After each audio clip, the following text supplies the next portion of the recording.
இந்த வீடியோவை தயவு செய்து நமக்காகவும் நம் சமுதாயத்துக்காகவும் நம் குழந்தைகளின் எதிர்காலத்துக்காகவும் தமிழ்நாடு முதலமைச்சர் பார்க்கும் வரை ஷேர் செய்யுங்கள். பல பெற்றோர்களிடம் கேட்டோம், ஏன் அரசு பள்ளிகளில் குழந்தைகளை சேர்க்க விருப்பமில்லை என்று. அவர்கள் சொன்ன காரணங்கள்: அடிப்படை வசதி இல்லாமல் இருப்பது, பள்ளிகள் சுத்தமின்மை, சில மாணவர்கள் ஒழுக்கமின்மை மற்றும் கெட்ட வார்த்தை பேசுதல், சில ஆசிரியர்கள் அலட்சியமாக வேலை செய்வது, சில மாணவர்கள் சுத்தமில்லாமல் இருப்பது, அரசு பள்ளியில் படித்தால் இன்டர்வியூ, கார்ப்பரேட் ஜாப், ஸ்போக்கன் இங்கிலீஷில் மாணவர்களுக்கு தடையாக இருக்கும் எனும் சூழ்நிலை, தனியார் பள்ளிகள் அளவுக்கு பாதுகாப்பு இல்லாதது, குழந்தைகளுக்கு தனித்திறன் வளர்க்க முடியாத சூழ்நிலை, சில அரசு பள்ளிகளில் டீச்சர் ஷார்ட்டேஜ்.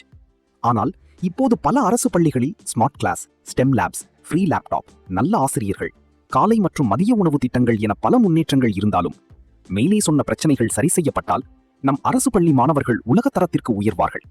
பெற்றோர்களும் குழந்தைகளின் ஒழுக்கத்தை சரியாக வளர்க்க வேண்டும். மேலும் அரசு பள்ளிகளின் தரத்தையும் திடீரென தரத்தை ஆய்வு செய்யும் பறக்கும் படை அமைக்க வேண்டும் என தமிழ்நாடு முதலமைச்சர் விஜய் அண்ணாவிடம் கேட்டுக்கொள்கிறோம்.